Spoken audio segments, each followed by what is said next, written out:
un placer para mí, como cada sábado, coger nuestra Biblia en la mano y poder abrirla para pasar unos momentos reflexionando, estudiando y, sobre todo, haciendo comunidad de creyentes.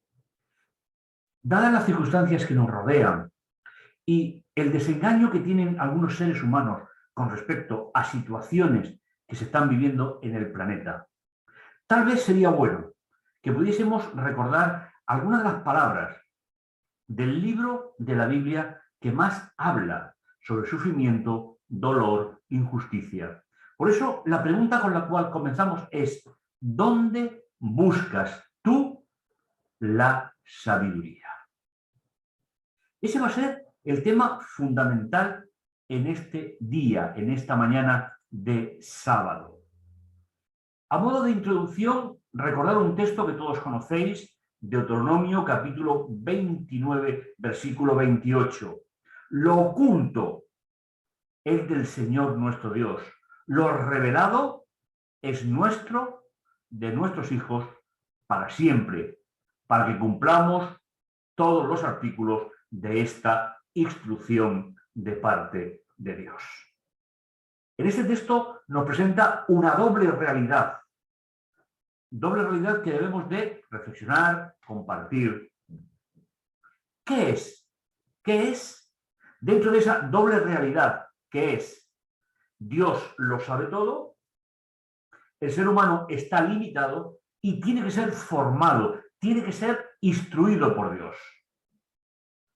El término que vamos a analizar en el tema de hoy es el término sabiduría. Sabiduría en el libro de Job. Término que puede ser traducido por ser sabio, ser docto, aprender, ser sensato o ser juicioso. ¿Veis que se define una serie de matices? ¿Qué es lo que para la Biblia es la sabiduría? Me gusta mucho el último, ser juicioso. Porque cuando en la vida nos llegan situaciones que no terminamos de comprender, una de las primeras cosas que nos pasa a los seres humanos es perder la noción de juicio equitativo, perder la sensatez.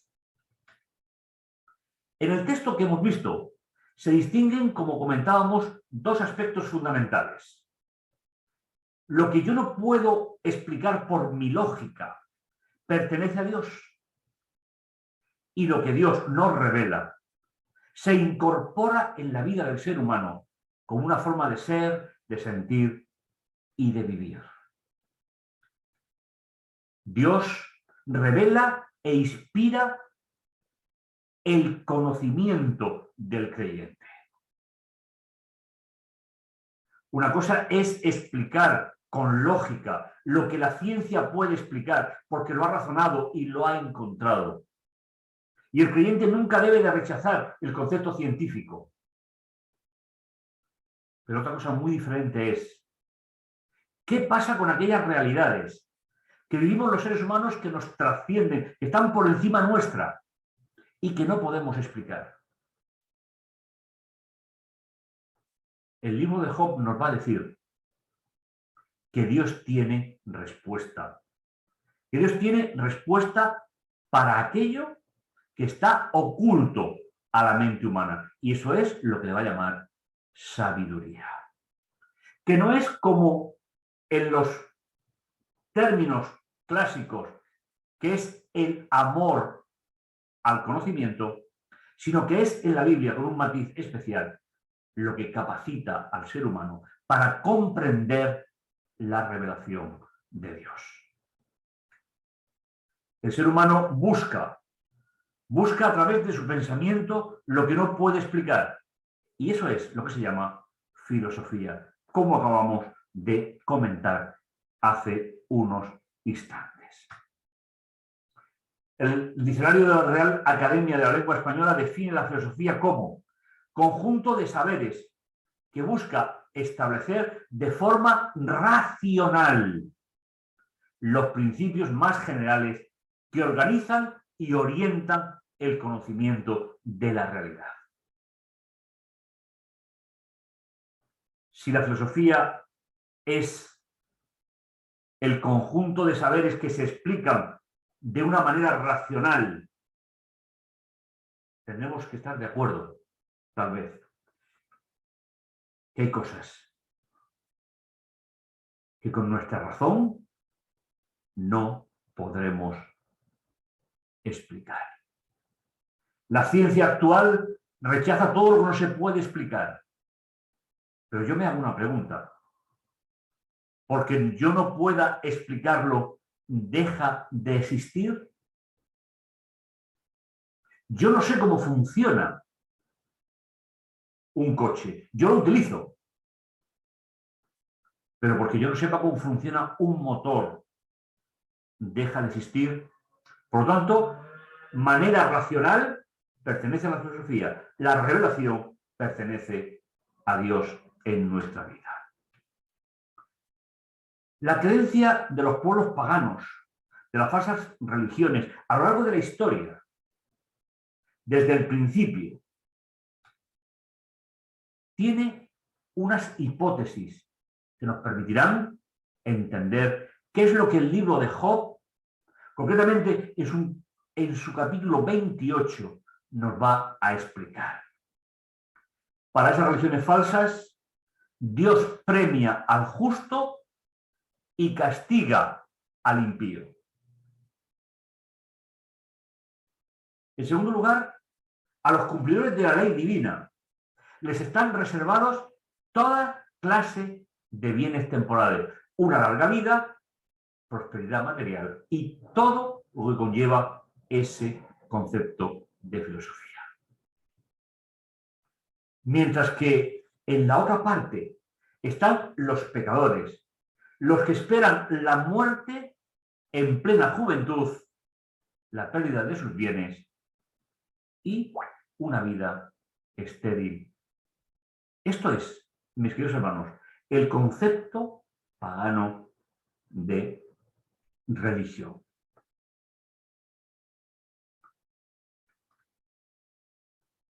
El apóstol Pablo, en 2 de Timoteo, capítulo 3, versículo 14 al 17, nos dice: tú mantén lo que aprendiste y te convenció. Recuerda quiénes te lo enseñaron y también que desde niño conoces las Santas Escrituras.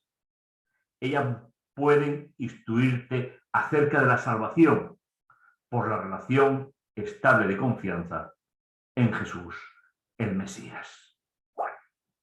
Y ahora nos dice, todo escrito inspirado por Dios sirve además, es decir, aparte de instruirnos acerca de la salvación, que eso es nuestra relación vertical con Dios, también tiene una enseñanza horizontal. Todo escrito inspirado sirve, además, para enseñar, reprender, corregir, educar. Así, el hombre de Dios será competente, perfectamente equipado para cualquier tarea buena. Mis hermanos, filosofía por una parte, inspiración por otra. Lo que debemos de hacer los creyentes es situar cada una de estas realidades sin que entren en competencia. Recuerda, aparte de marcarnos el plan de salvación, que es nuestra relación con Cristo en el cielo, también nos sirve para la vida. Cuando Pablo aquí utiliza las Santas Escrituras, se refiere al Antiguo Testamento, se refiere a la Biblia hebrea, porque el Nuevo se está forjando, se está escribiendo, pero todavía no se han recopilado los libros en un solo tomo. Por tanto, Pablo tenía en su Biblia el libro de Job y conocía perfectamente la historia que se narra en él. ¿Cuál es la revelación divina sobre el origen de la sabiduría? La sabiduría que viene, ¿de dónde? ¿Para qué? ¿Y para qué nos sirve a los creyentes la sabiduría desde el punto de vista de la revelación y desde el punto de vista de una vida práctica en el Señor? El libro de Job es un libro que marca uno de los grandes temas que el ser humano tiene que comprender, no por la lógica, no por la filosofía, sino por la revelación.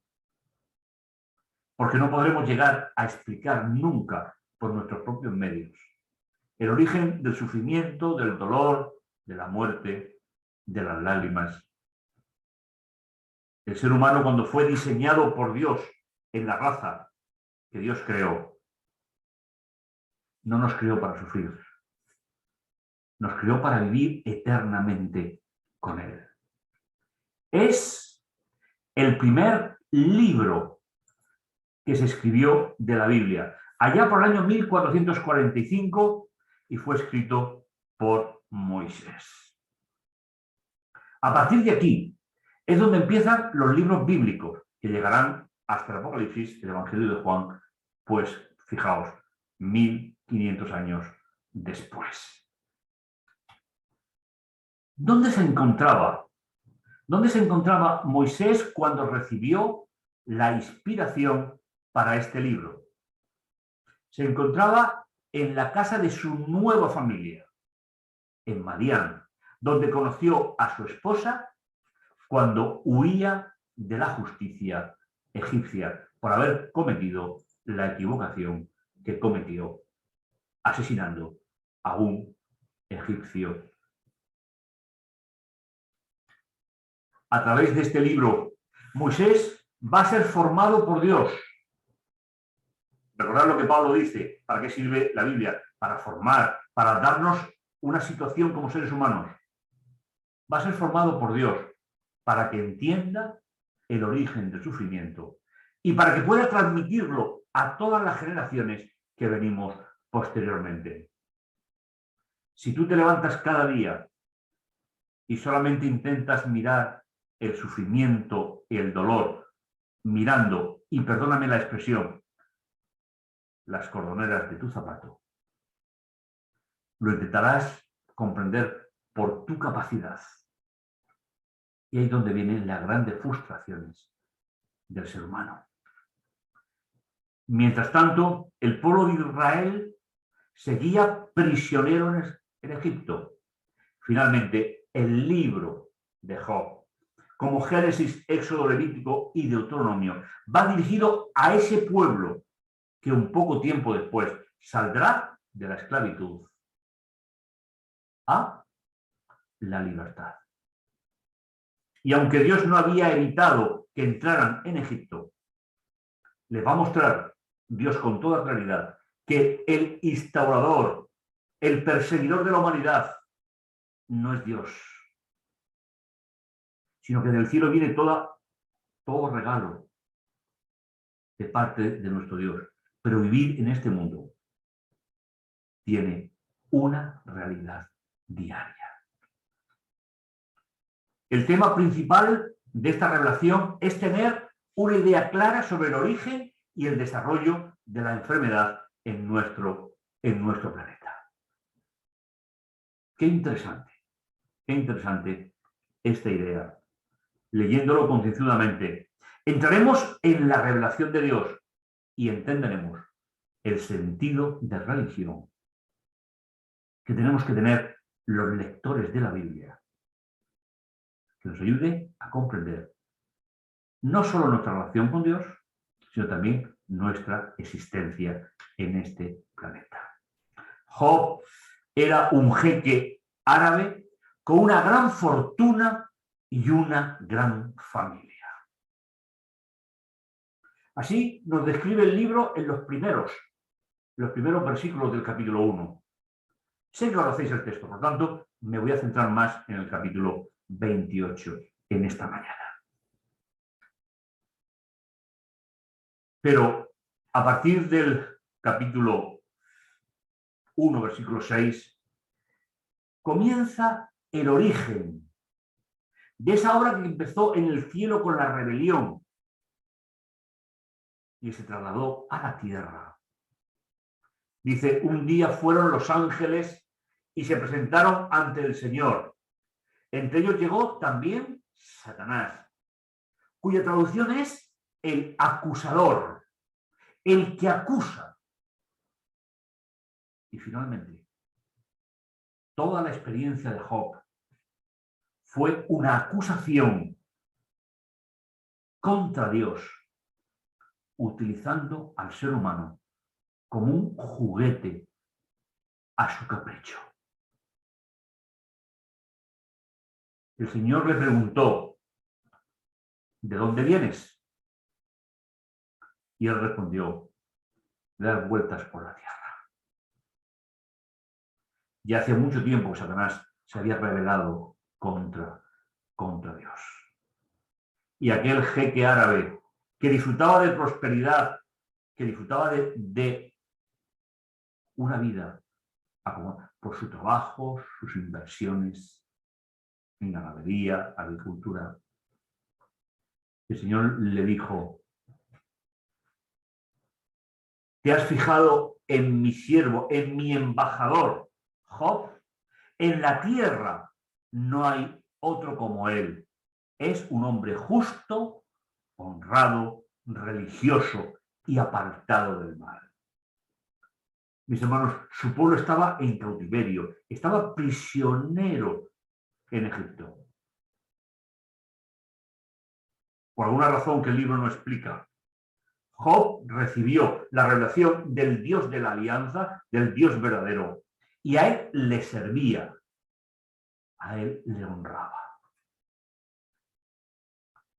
Satanás, en los versículos del 9 al 12, le responde, ¿y tú crees que su religión es desinteresada? A mí este término, permitidme, me hace pensar. Porque a veces veo a creyentes que se preguntan el porqué de las cosas y pareciera que el sentido de religión que tienen es la religión de la retribución. Y a veces, en alguna ocasión, he escuchado cómo hacían una lista de las cosas buenas que hacen y no entienden lo que les está pasando. Y le dice, si tú mismo lo has cercado y protegido a él, a su hogar y todo lo suyo, has bendecido su trabajo, sus rebaños, se ensanchan por el país, pero tócalo, daña sus posesiones, y te apuesto que volverá su rostro contra ti, del cual se traduce por maldecirá en tu cara.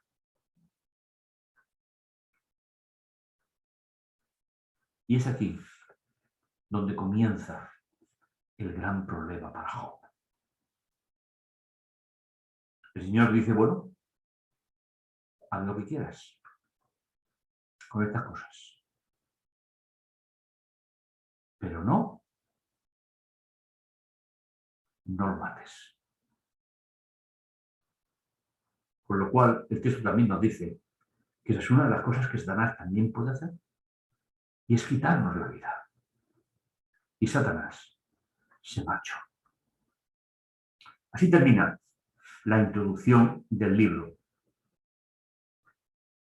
Satanás ataca a Job, introduciendo el mal y el sufrimiento en su vida.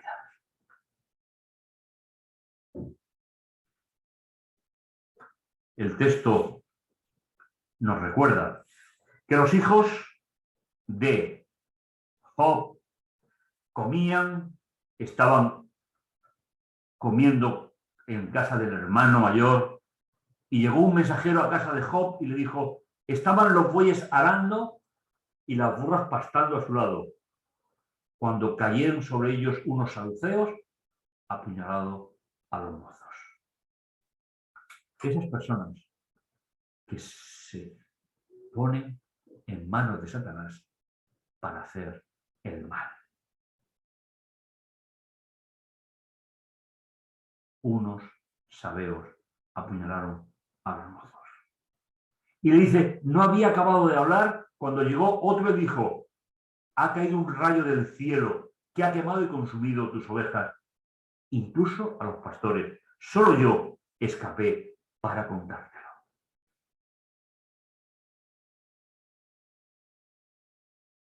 Me hace pensar profundamente estos versículos. ¿Y cuánto le rogo a Dios cada día que me ayude a entenderlo, a interiorizarlo? Porque estoy convencido que a pesar del sufrimiento, del dolor, la separación, el Señor sigue teniendo un propósito de que el ser humano como raza no pierda la imagen de Dios en su vida. Dice, no había acabado de hablar cuando llegó otro y le dijo a Job, una banda de caldeos, divididos en 3 grupos, se echó sobre los camellos y se los llevó y apuñaló a los mozos. Solo yo pude escapar para contártelo. Fijaos la magnitud de la obra del enemigo de los seres humanos, del enemigo de Dios. ¿Para qué? Para que un hijo de Dios, en este caso Job, perdiera su relación personal con él. No había acabado de hablar, versículo 18, cuando llegó otro y dijo, estaban tus hijos y tus hijas comiendo y bebiendo en casa del hermano mayor, cuando un huracán cruzó el desierto, embistió por los 4 costados de la casa, que se derrumbó y nos mató. Solo yo pude escapar para contártelo.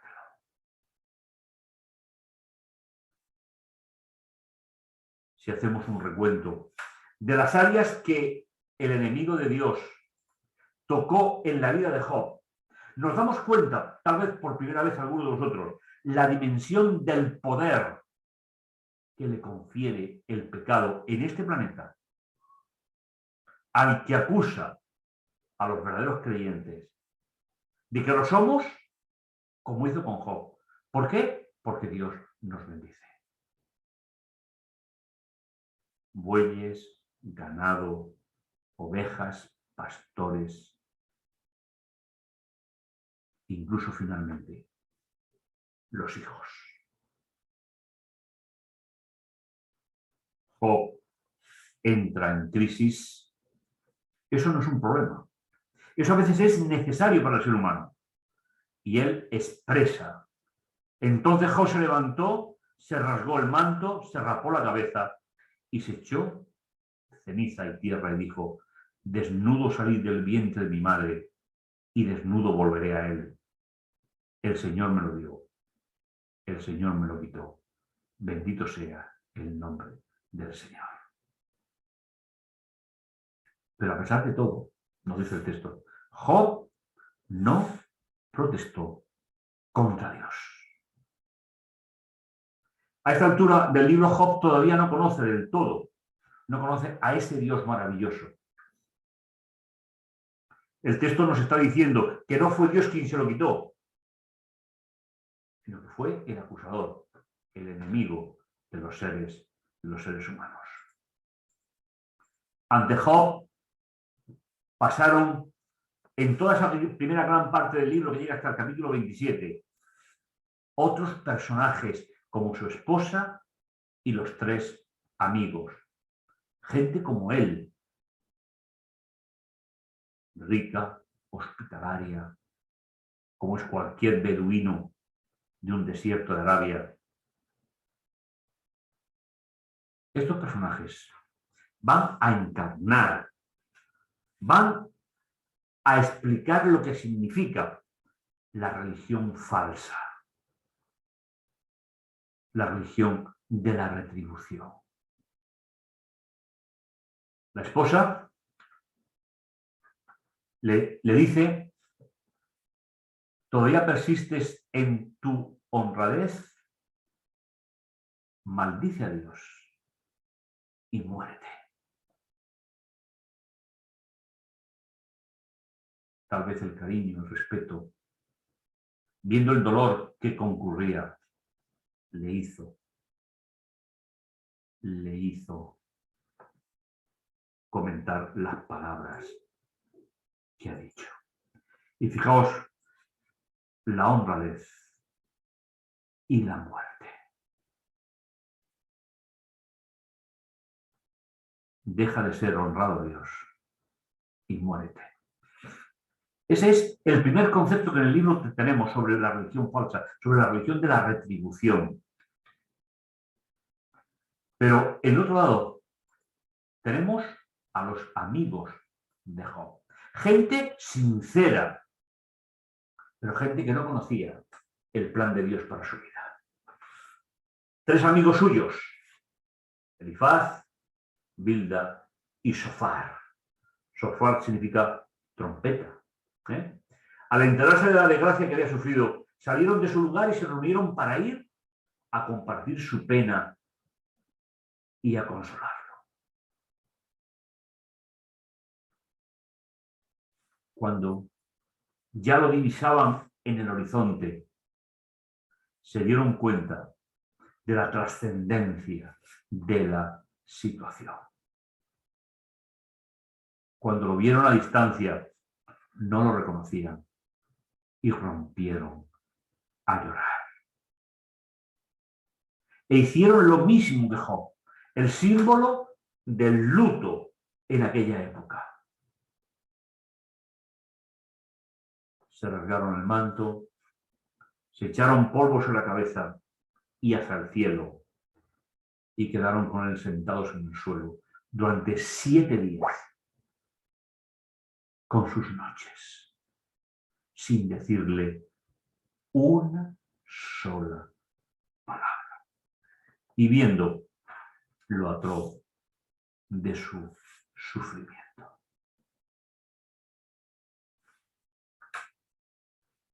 La escena, desde luego, es una escena dantesca. Una escena que sin una buena relación con Dios, en muchos casos, es imposible poder soportarla.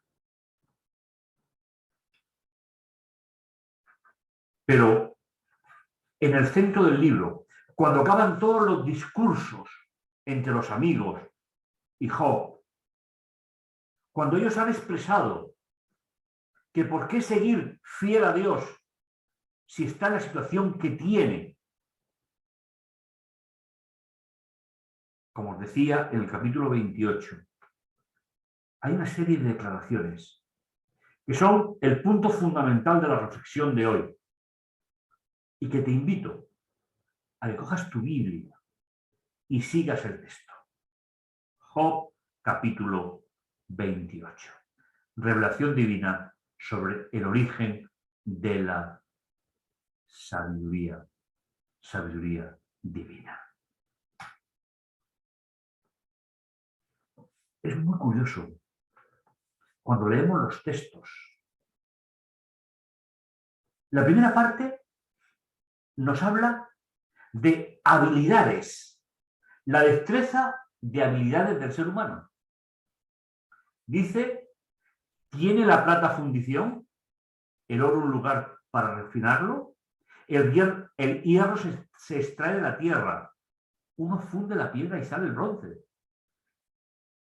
El hombre, que se está refiriendo a los mineros, pone fronteras a las tinieblas y explora los últimos rincones, la roca oscura y tenebrosa de la profundidad de la mina. Perfora galerías inaccesibles, olvidadas del caminante. Oscila suspendido, lejos de los hombres. Este es un texto precioso, que está redactado en poesía. Es un texto como la poesía de todos los siglos, que expresan a través de palabras los sentimientos del ser humano. Y sigue diciendo, la tierra que da pan se transforma con fuego subterráneo. Sus piedras son yacimientos de zafiro. Sus terrones tienen pepitas de oro. Job estaba acostumbrado a tener entre su patrimonio piedras preciosas y metales preciosos. El texto nos está diciendo que en la época de Job, antes de la salida de los hebreos de Egipto, se conocía la minería y se conocía el trabajo de los metales. Y todo esto, mis hermanos, ¿para qué lo utiliza? Lo utiliza para decirnos que como seres humanos podemos aprender por la lógica y por la ciencia a trabajar todo este mundo. Su sendero no lo conoce el buitre, ni lo divisa el ojo del halcón. Está hablando de nuevo los surcos que hay en una mina. No encuentran su huella las fieras arrogantes, ni lo pisan los leones. El hombre echa mano de la piedra y descuaja la montaña de raíz. En la roca hace la galería, atenta la mirada de todo lo precioso, ataja las corrientes de los ríos y saca lo oculto a la luz, que finalmente se refiere a los minerales extraídos de esa mina. Mi pregunta es, de una u otra forma, lo que se describe en la primera parte, ¿es posible alcanzar el conocimiento en la vida de una persona? Es posible. Pero cuando llegamos al centro del capítulo, a partir del versículo 28, se hace una pregunta. Con todo lo que se nos ha dicho de los artesanos, pero la sabiduría, ¿de dónde se saca? ¿Dónde está el yacimiento del entendimiento? La verdad es que es un placer leer este texto, porque razona de forma maravillosa que la sabiduría, desde el punto de vista divino, y el entendimiento no se van a encontrar por el razonamiento del ser humano. La gran dificultad que tiene la sociedad de hoy es creer que todo se puede demostrar por la lógica humana. Y hay cosas que no se pueden demostrar. Dice el hombre no sabe su precio y no encuentra en la tierra de los vivos. Es decir, el ser humano no sabe realmente cuánto vale la sabiduría que Dios regala al ser humano para entender el dolor, el sufrimiento, la muerte, que nunca es como una religión retributiva por lo que hemos hecho, sino es que vivimos en un mundo donde lo que Satanás le hizo a Job lo sigue haciendo en mayor o menor medida a cada uno de nosotros. ¿Dónde buscar la sabiduría? ¿Dónde buscar el entendimiento? Dice el siglo XIV, dice el océano, no está en mí. El mar no está conmigo. No se puede dar a cambio de oro. no se le pesa la plata como precio. Mis hermanos, la sabiduría que viene de Dios no se puede comprar. La sabiduría viene por esa relación que, a pesar de la enfermedad, Job nunca rompió con Dios. Me gusta mucho. ¿Dónde se saca la sabiduría? ¿Dónde está el yacimiento del entendimiento?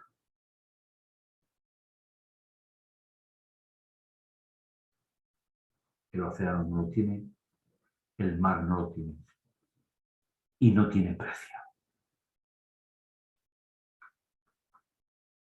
Y sigue diciendo, no se paga con oro refinado, con preciosos zafiros. No lo iguala el oro, ni el vidrio, ni se paga con vasos de oro fino. No cuentan el cristal de los corales. La adquisición cuesta más que las perlas. No lo iguala el topacio de Etiopía, ni se compara con el oro más puro.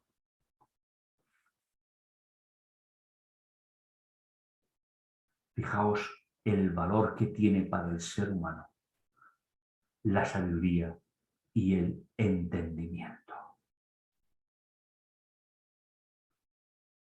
Después que los amigos de Job le hicieron todas sus alegaciones de una religión errónea, antes de que Job empiece a contestar a todo ello, aparece este capítulo,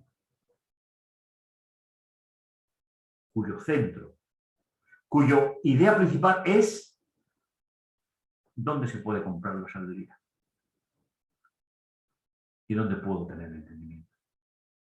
Como artesano, como ser humano, la respuesta no se deja esperar. ¿De dónde se saca la sabiduría? ¿Dónde está el yacimiento del entendimiento? Se oculta en los ojos de las fieras. Se esconde de las aves del cielo. ¿De dónde se saca? ¿Y dónde está? De forma metafórica, de forma poética, la muerte y el abismo confiesan. De oídas conocemos su fama, pero solo Dios conoce su camino. Él conoce su yacimiento. Mis hermanos, no paséis a la ligera por este comentario.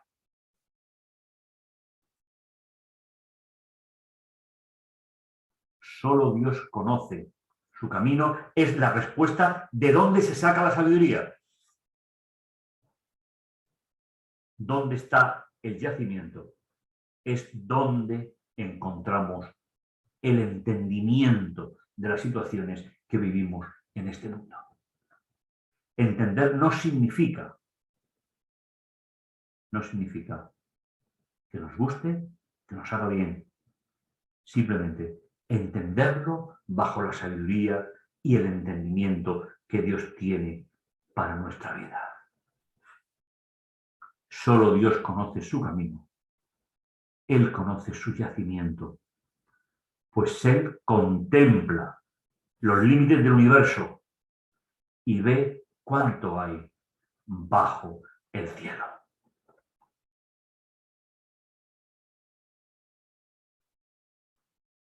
Queridos hermanos, no sé lo que sentís.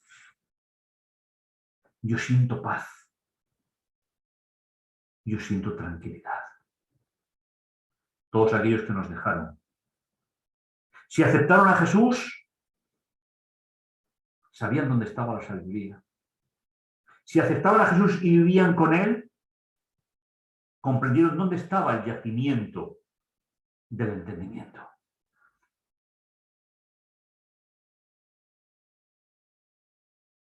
que la desesperación de la vida en cualquier momento. No permitas que rompa la relación con Dios. Y échale la culpa al verdadero instigador del sufrimiento, de los dolores, de las pandemias. Solo Dios conoce su camino y Él conoce dónde se ubica, porque Dios contempla el universo entero y ve cuánto hay bajo el sol. Señaló su peso al viento. ¿Veis? Son cosas que no podemos hacer con nuestras manos. Eso pertenece solo a la sabiduría de Dios. Y definió la medida de las aguas. Separó las aguas de la cúpula celestial. Separó la tierra de las aguas. Fue el que puso el código a la lluvia. Y la ruta al relámpago y al trueno. Mis hermanos, este fue el mensaje que recibió Job para entender el origen del sufrimiento y para entender la necesidad que tenía de seguir confiando en Dios. Entonces la vio y la calculó. La escrutó y la asentó. Pues, hermanos, ¿puede haber algún ser humano que pueda diseñar un universo? Hay muchas personas que dicen que es por el azar, que es por casualidad. Pero la sabiduría divina y el entendimiento no solo nos resuelve el problema del sufrimiento, del dolor, de la muerte, de la separación, nos resuelve también que hay un ser inteligente que puede transmitir ese conocimiento al ser humano para que sepa quién es quien le está haciendo daño y quien quiere, a través de esa experiencia, quiere dejar que te rebeles contra Dios, como dijo la esposa de Job y como dijeron sus tres amigos. Y finalmente, tal y como empezamos, terminamos. Y el último versículo es la solución definitiva a la cual yo te llamo, te interpelo en esta mañana. Que lo pienses. Y dijo a Job: respetar a mi Señor es la sabiduría. Y hermano, ¿de dónde se saca la sabiduría? La sabiduría se saca del respeto a Dios, de estar enamorados de Dios. Ya tenemos la primera respuesta. Y la segunda, ¿dónde está el yacimiento del entendimiento? Apartarse del mal es entendimiento. Me parece absolutamente genial que una poesía de 28 estrofas pueda esclarecer con tanta claridad que en muchas ocasiones de nuestra vida tenemos que mirar hacia arriba, sabiendo que la sabiduría viene de Dios y el entendimiento viene de Dios. Respetar a Dios es la sabiduría. Apartarse del mal es el entendimiento.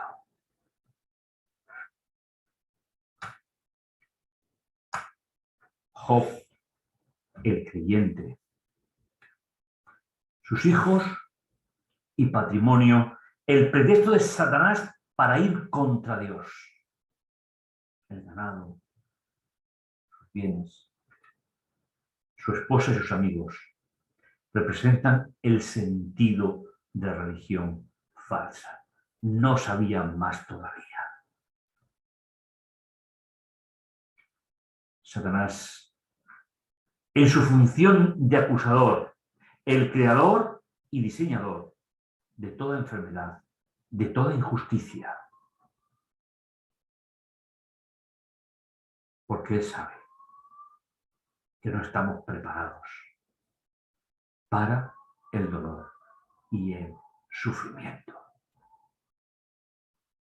Qué importante. Importante es que reflexionemos y que volvamos a hacernos la pregunta: ¿dónde puedo hallar la sabiduría y dónde puedo hallar el entendimiento? Es un regalo de Dios. No lo puedo adquirir por mis habilidades, sino lo puedo adquirir por la relación personal y estable con Dios. Yo te invito en esta mañana a que vayas con tus cargas, tus tristezas, tus enfermedades y las pongas en manos de Dios. No te garantiza que Satanás no te vaya a seguir instigando, pero sí te garantiza que vas a comprender y vas a entender cómo es Dios a pesar de las dificultades. ¿No crees que merece la pena comprender a Dios mientras esperamos su regreso? Pues recuerda, no es una habilidad tuya, sino es un regalo de Dios. Que el Señor te bendiga, que el Señor te guarde. Y nos encontramos otro sábado para seguir hablando de sabiduría divina. Que el Señor te bendiga y te guarde.